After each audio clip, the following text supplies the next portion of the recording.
Welcome to Connect with Success with Dr. Lynette Scotese-Wojtila, where we help connect you with knowledge. Our mission is to lead you to a new and exciting way of understanding, responding to, and helping all those with autism. We hope to expand your thinking about how to best serve these amazing people and to support you in your daily struggles and celebrations. Welcome, everyone, to the 13th episode of Connect with Success, a podcast built around the success approach and the person who coined it, Dr. Lynette Scotese-Wojtila. Today's episode is the first in our next phase, if you will, of Connect with Success. We've been spending the last 12 episodes or so digesting and understanding the pieces of the success approach and how they work so beautifully together. And now we're going to be shifting things just a little to talk more about how to apply the success approach to given situations, as well as meeting some of the success approaches champions who have been making a difference outside of the center and making it work every day. So in today's episode, we're going to be talking a little bit about the different ways using the success approach can be applied when you're out and about in the regular world with your loved one that has autism. So we're looking forward to taking this journey with you. And of course, we have Dr. Lynette with us, who will be helping us digest the success approach in these given situations. So Dr. Lynette, what's our concept for this episode? Well, we thought it would be helpful to our audience if we started talking about what we're calling autism hacks for successful outings. Because one of the most challenging things that parents face is what to do in the moment they need to do it. Mm-hmm. And so the answer to that in a global way is always be prepared, be proactive. So what does that look like is today's topic. You know, sometimes it can be hard as a parent to prepare yourself for every possible thing that can potentially cause a sensory need to be tripped. I've been there many times myself. And in a previous episode, I talked about taking our daughter to a birthday party and not being prepared for the fact that all the video games and the lights flashing and the noises and the echo to be triggering for her. And we were really starting to work on some calming strategies for her. So I remember having some footage early on of trying to do turtle, but we had to actually put her in her car seat in order for really to feel that compression and that security. And so that got us thinking about this episode where we're going to kind of talk about some of the things that we can do to help our loved ones with autism kind of prepare them for what they might encounter in the world. And it's so hard to do everything. But I thought we would share a couple of stories today. What do you think about that, Dr. Lynette? I think it's a great idea, and maybe now's a good time to kind of talk about the word hack. We think of a hack as a trick or something that you have to reveal or come upon that is crafty or magical.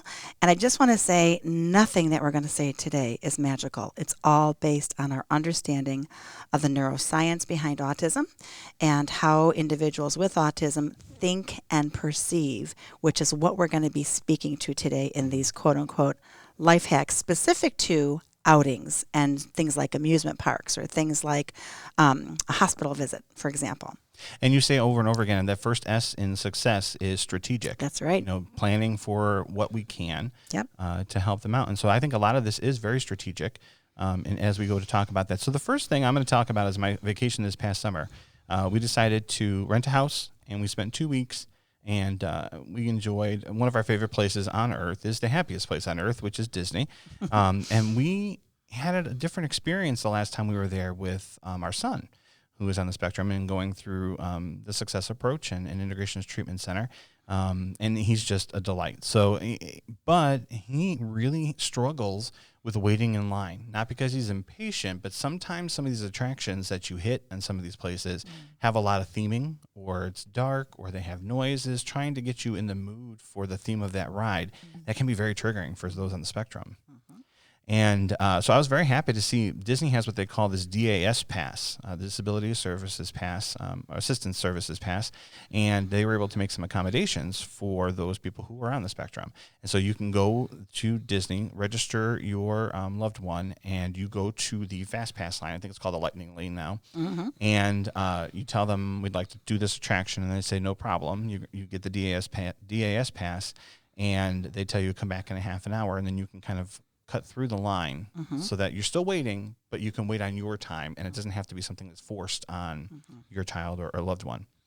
And Universal had the same thing. You could go in there, you can parents swap out so that you can have someone go and cut through the line and wait for them. It was a great experience, and it made the difference for Finn to a point where he actually thought that he could try to wait in line for some of these rides. And so it was interesting, the patience, but also we talked about this before, was preparing him for walking that much, because so much more walking than you're used to. As a teacher, I gauge myself between 8,000 and 10,000 steps a day. And then timed my steps at Disney, and it's almost double that in one day. So it's a lot for someone who is on the spectrum. For a regular person walking around, taking that many steps. For someone on the spectrum, it can be somewhat of a chore too. Now, the other thing I thought was really kind of cool at Disney was the sensory area at Epcot. And I can't wait for them to do this in other parks, but they actually have a little piece of land set aside where they can go, and there's some spongy ground, and there are some spinning things they can accomplish. There's some tasks they can do manually with their hands, slide down, they can swing, all kinds of things to help them become a little more vestibularly ready for the things they're going to be hitting at the park. So I just wanted to make you guys aware that I'm really impressed with what Disney has done. We're going to be talking about some other things as we go on today, but any thoughts on some of these? Yeah, I like the idea of the disabilities pass that allows folks to experience less demand. So that is a compensatory technique where we are compensating for a child with special needs or an adult with special needs inability to wait. We're compensating for that by lessening the time that they have to do that. And so that is helpful, but it's not necessarily helping them move through their issue of weight. So it's not a treatment option. It's an environmental modification or compensatory technique. So I just want to point that out while we're on it. Sure. Something like the sensory park or the sensory area of the park, there are provisions there that places like Disney are providing to dose the nervous system or feed the nervous system with things that are calming. So that is more of an approach of filling your cup so that you have more to spend, so to speak, or filling your gas tank so you have more to spend. So that's a fueling kind of technique. And that's very positive as well and can help. So parents need to take advantage of some of those things that are there that are kind of common sense. They're part of the park. Take advantage of it.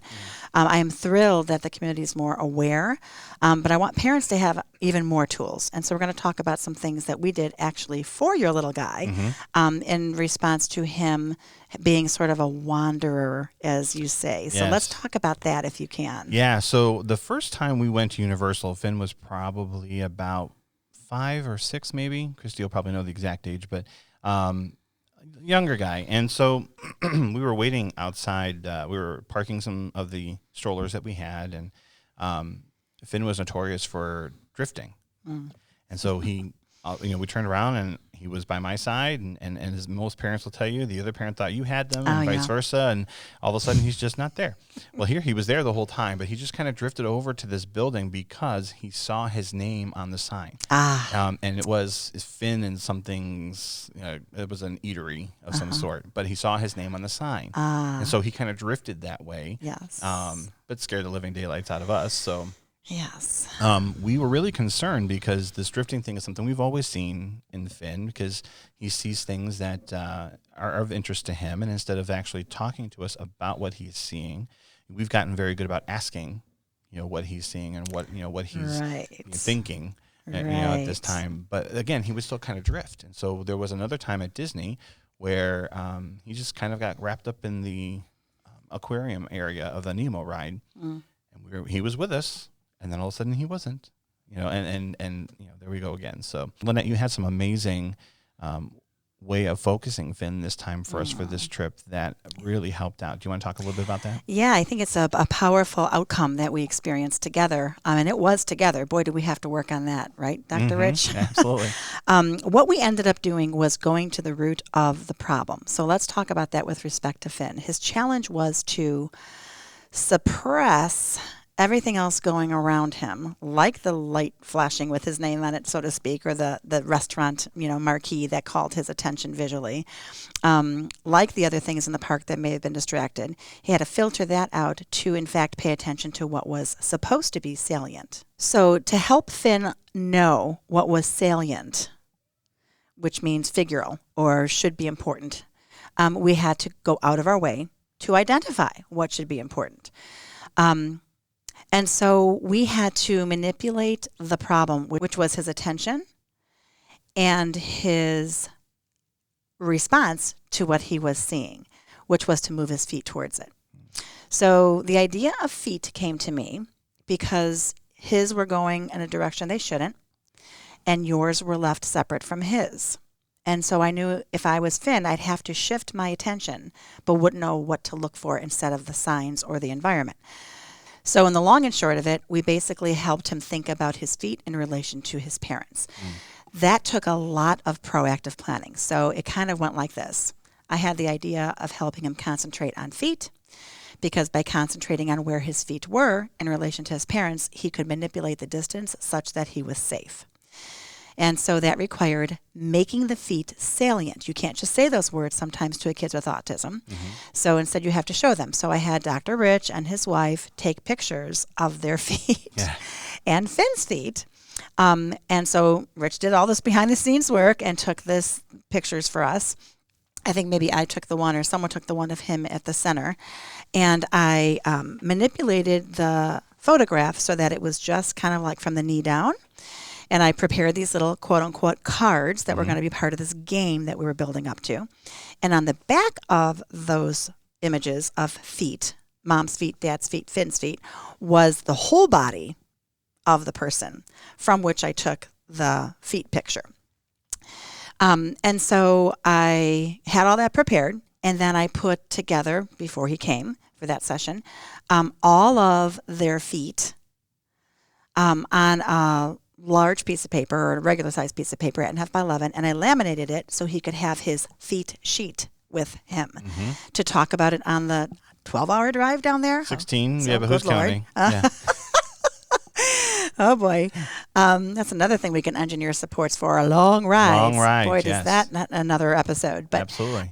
So he could think about this, talk about this, look at this, get used to looking at this, and train himself to think feet. Not only, it's not like he was walking down, looking at his feet for 4 hours a day, walking around the park. He was looking around and I'm sure engaging and doing what he needed to do, but it was salient for him to be pulled back to safety by knowing to home to the feet. So we made up a game, and all of it is recorded. We're going to be sharing with you through the magic of audio sound bites what that sounded like. Absolutely. Let's listen to that clip right now. Okay. Great way to compensate. Okay, ready? So this is a new game. You're going to name what you see, okay? I'm going to show the camera. Okay. And I'm going to put the card down. You can open your eyes. I'm going to take my hand away, and you tell me what you see. Ready? I see a pair of shoes and a pair of pants walking on the street. Okay, well, they're not quite walking because it's a picture, right? Yeah, they're, on the street. So. They're kind of on the cement on the street, yeah. It's shoes and a pair of pants. Yeah, so together I would probably call them like feet, right? Yeah. Okay, all right, that's one. Close your eyes.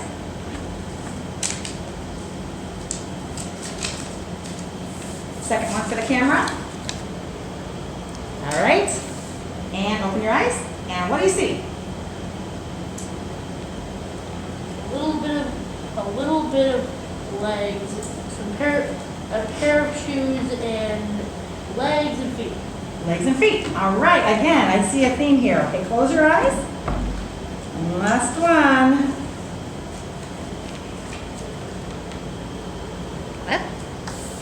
Ready? And what do you see? Legs, a tiny pair of shorts. Because they got cut out, and then socks and feet. Yes. So I think the common like the shorts. Yes, the common denominator here. Would you say that you see a lot of feet? Yes. Okay. So who do you think those feet belong to? Do you have any guesses? No guesses. No guesses. Okay. Well, take this. Oh wait, no, that's my feet. I think. I remember those shoes anywhere. Okay. Who do you think that belongs to? You're being resourceful. Well, does that look like the same feet? Yes. Flip it over. That's my mom. Can you show the camera? I bet this one is going to be me. You think it's going to be you? Yes. Okay, you might be right. Yeah. Who do you think that is? Dad. My dad. No. Flip it over.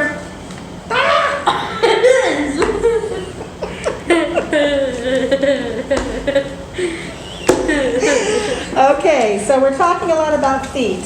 And you're right, this is you, but I don't have the top part of you because you were holding a ball and I didn't want to get that in the picture. But the reason this is important is because these 3 sets of feet have to stay very, very, very close together, right? When they go places far away, Yes. like vacation, Yes. right? Are you going on vacation anytime soon? On Sunday. On Sunday. So if you think about your feet staying near this person's feet, which is your mother, yes, and this person's feet, who is your dad, then this family and the other feet that belong to Ollie and Maddie and Jared, right? They'll all be safe together. Yes. You need Along to with my grandma and grandpa and, well, I don't know. there's a lot of feet that are going to be with you. Yes. But the feet you need to think about are the feet that you see here. So which feet do you see? We're gonna have 10 people. That's a lot of feet. I think. That's a lot of feet too. But there's only 2 feet you really have to think about. Whose are they? Right. So I made you something. I thought you were gonna say family. If there was a picture of me, yeah. Well, you already know who that is. Yes. It's most important that you think about feet. So your feet, your shoes, need to be near your mom's shoes and your dad's shoes all the time.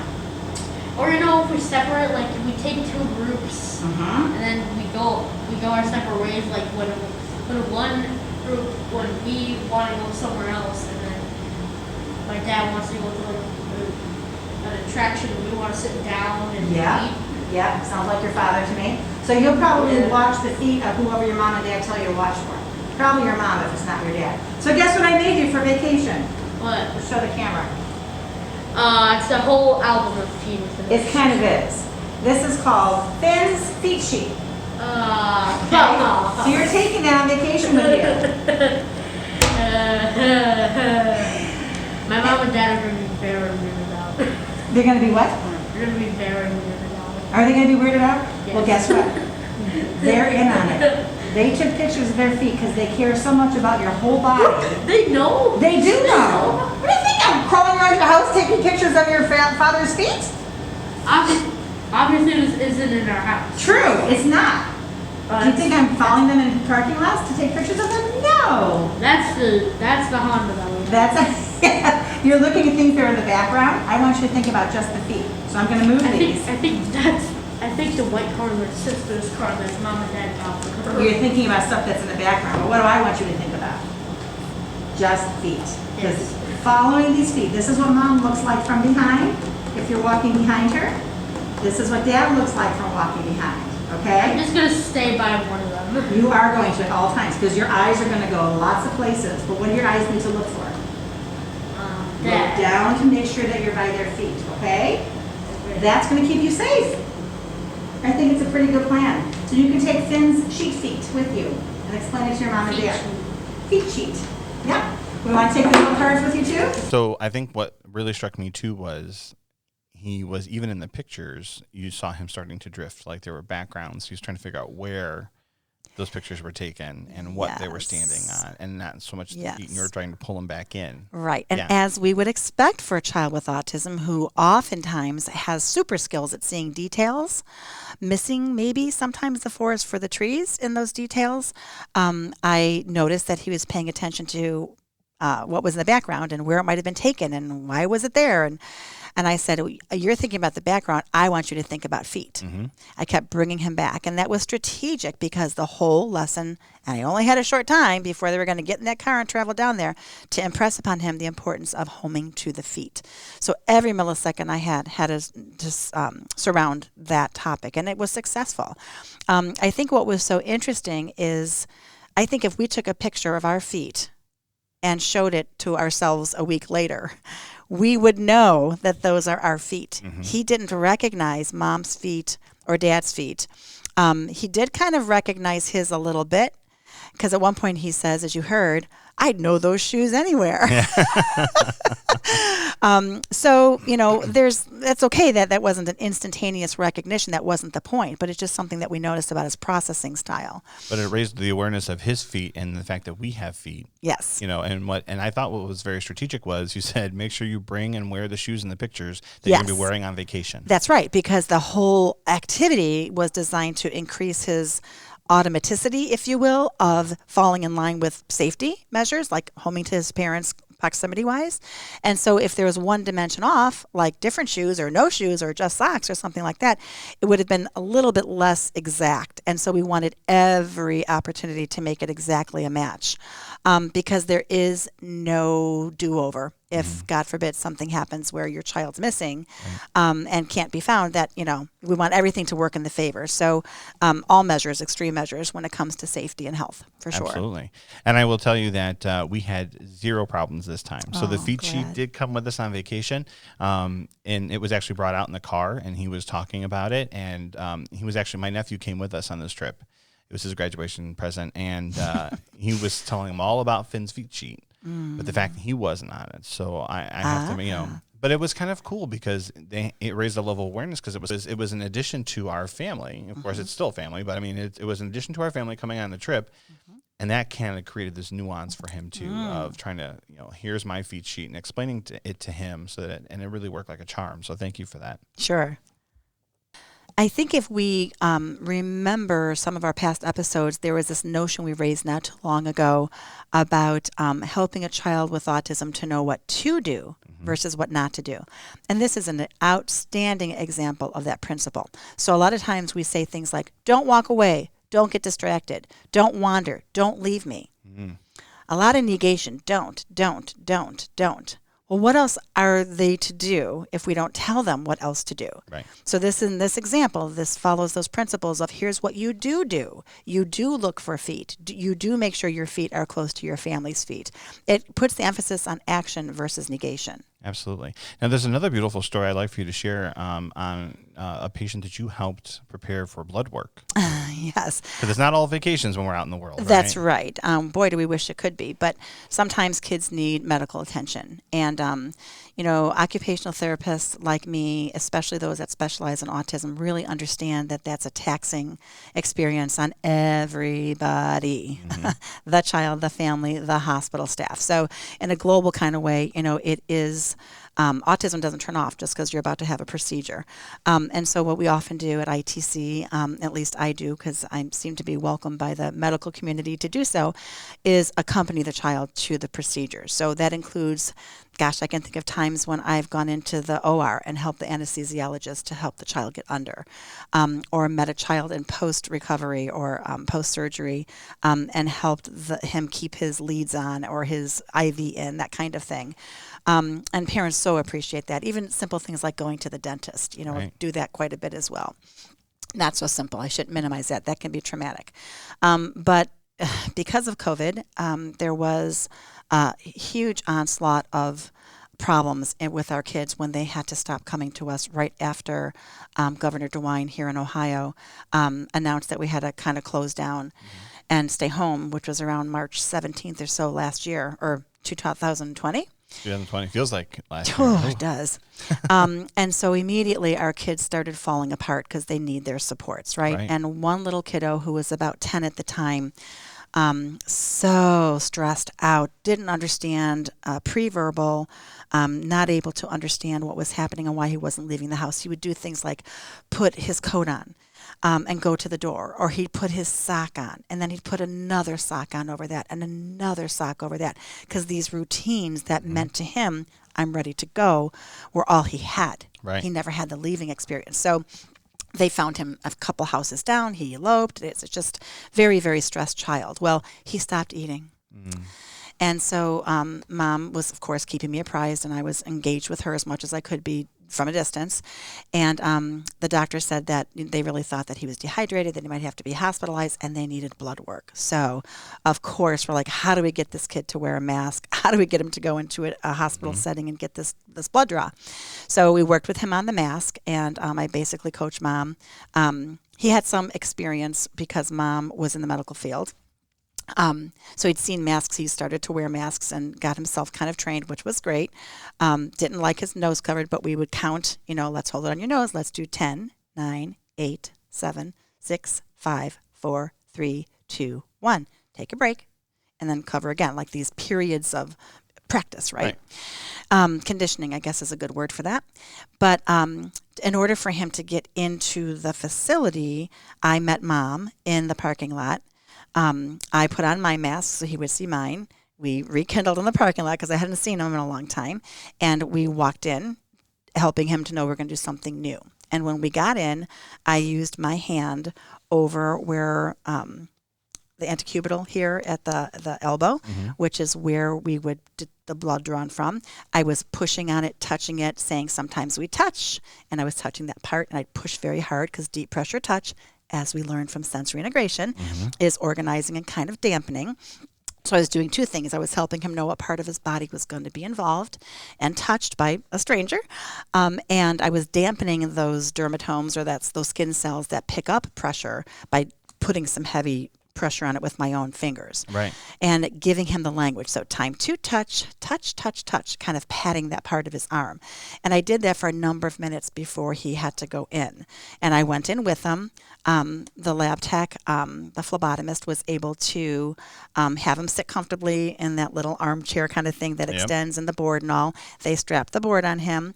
And I kept saying, soon it's time for touch, touch, touch, touch, touch, touch. So my language, even though I wasn't right in front of him, I was behind the phlebotomist, my language and my tune was rising up over those bodies, and that's those people who were silent while I was coaching him from behind them. And he did it. I mean, the whole thing was beautiful. It was done in about 30 seconds. I think towards the end I said, we can count. We will be done in 10, 9, 8, 7, blah, blah, blah. And he did it. So we got what we needed. And then he really put the icing on the cake and went into the bathroom and was able to give a urine sample. Oh, that's awesome. Which we didn't expect, but, we worked together, we captured it, and we helped him know it's okay to go pee in this thing, this urinal, or this cup, I think it was, that allowed him to have his labs tested for urinalysis as well. So that's what it looked like. I might have to bring you with me because I apparently have anxious veins, and I've been told that many times. Like, they'll go to give me an IV, and they're like, we can see them. And they can see them on me, and they go, oh, but they're hiding now. I was like, they slip away. Yeah, I don't know what happens to them. So they're needle shy, apparently. I guess. Well, that's a beautiful story as well. Yeah. And we also have some stories that came in from our Facebook page through our Successful Families page. And the first one comes from Jennifer, who said, we have lowered our expectations for these places. We take frequent breaks, allow him to use his iPad and sit in a stroller with top up to decompress, and use any available tools the facility might have to offer, such as passes that will make waiting times less, use sensory break rooms, go during sensory-friendly times with less people admitted, etc. What a great strategy. Again, some of those compensatory external built into the facility kind of provisions. It's free. Why not use it? And it's helpful. So maximizing the child's experience and minimizing family frustration. I think families feel good. One of the things I hear the most when people come to ITC is, I feel like you understand me, and therefore I belong here. And if you feel like an agency or a facility or an amusement park understands you and your needs, then you're part of that community. You belong there. And then you embrace going, which is different than, I can't go, that's never going to be a match for me, and shying away, like our mom has said. And sometimes you have to deal with some of the bad, I think, and not bad in a horrible sense. I'm talking about just, you don't know until you go sometimes how things are going to go, but then that improves your knowledge of what you're going to expect next time, so you can better prepare yourself and your loved one. We have another story that was shared with us today from Russ, who says, we always try to go to these types of places at off times to avoid crowds and overstimulation. He recommends Sesame Place is the only amusement park that they have found that's accommodating so far. The staff is great. They have quiet rooms, low sensory areas, low sensory parades, and many other things. And if you haven't been, he said it's very much worth checking out. So we'll put that link in the show note as well. But I should also say that on their website, it says that they are the first theme park in the world to be designated as certified autism-centric. So I think that's great that we have parks that are really coming to understand that there are places that folks on the spectrum need to go. Yes, and I think that again highlights the compensatory nature that these entities are able to provide. What I want to always encourage parents out there to know that it's okay to compensate. That's often all you need to get through the episode or the experience. But there's a way to treat as well.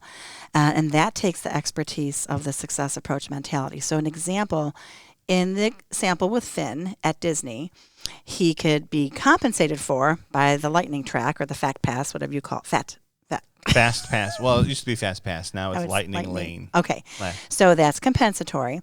But what we did through the success approach is give him a new skill. Mm-hmm. So if he is able to use that homing to the feet skill in order to measure safety or approximate safety to his family, that can transfer to other things. So anything, you are wanting to do a haunted house and there's no Fast Pass, right. But Dad's feet are there. And so he can, if he gets overwhelmed, home to the feet. So it's a skill that can transfer. Do you see the difference? Absolutely. And he is less drifty. Oh, good. Now, which is awesome to see. And he's and I noticed this. He would never say it out loud, but I noticed that he does. We get somewhere and he'll look at our feet. Yes. And so he is starting to train himself to really understand that he needs to be with us and focus with us. Beautiful. And so in the second example of our kiddo getting the blood draw, that wasn't necessarily compensatory. It was kind of like equated to Disney's having a sensory area to prepare them for the experience. So that touch, touch, touch, touch, touch, touch to that antecubital space, the elbow, the inner elbow where the blood draw happened, that was preparing him for the sensory load and the information processing load of what was going to happen to him. So the language supports, the sensory supports. He didn't come away with any new skills, but what happened is his brain tolerated that experience, kind of registered it, because who wouldn't?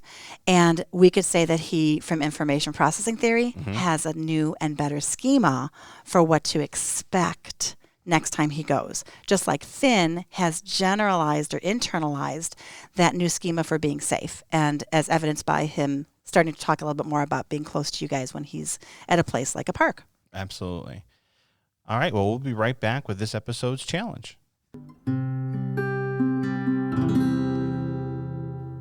All right, Dr. Lynette, let's share with everyone the challenge for this episode. I think the challenge is twofold. One is to know well the limits and supports of the place you are going. And the second would be to confer with your team, largely the occupational therapists, but all parts of the team, all members, to ask the question, what kind of external or compensatory supports, what might we need to endure well in this thing we're about to venture into, and what can we do to help the child actually learn a new skill and prepare for success in that environment. As we wrap up this first episode, it's been so refreshing to, talking about the success approach in general is just an amazing thing, right? And it's done so many wonderful things for some great people. But just the fact that now we can start talking about applying it to our daily life. That's right. And I was wondering if you could just kind of summarize some of the things from this episode that you think we should take away. I think if I had to come away with some takeaways for everybody, it would be to think about the cost-benefit analysis, I would say, of going to places like this. Where some of our listeners and some of our folks on Facebook admittedly said that they avoid those things. Try not to automatically dismiss the opportunities for your kids. We want them to be integrated into the community. We want the community to get to know and love and appreciate all of them and their skill sets and their challenges. We all have them. So that don't be afraid of integrating into those communities, but do it wisely. Yeah, do your research. Don't be afraid to. I know that there are many theater. Playhouse Square is one of them. They will have sensory-friendly performances for those who might be on the spectrum but still love the theater. Yeah, and I have a great example of that. I'll tag on here.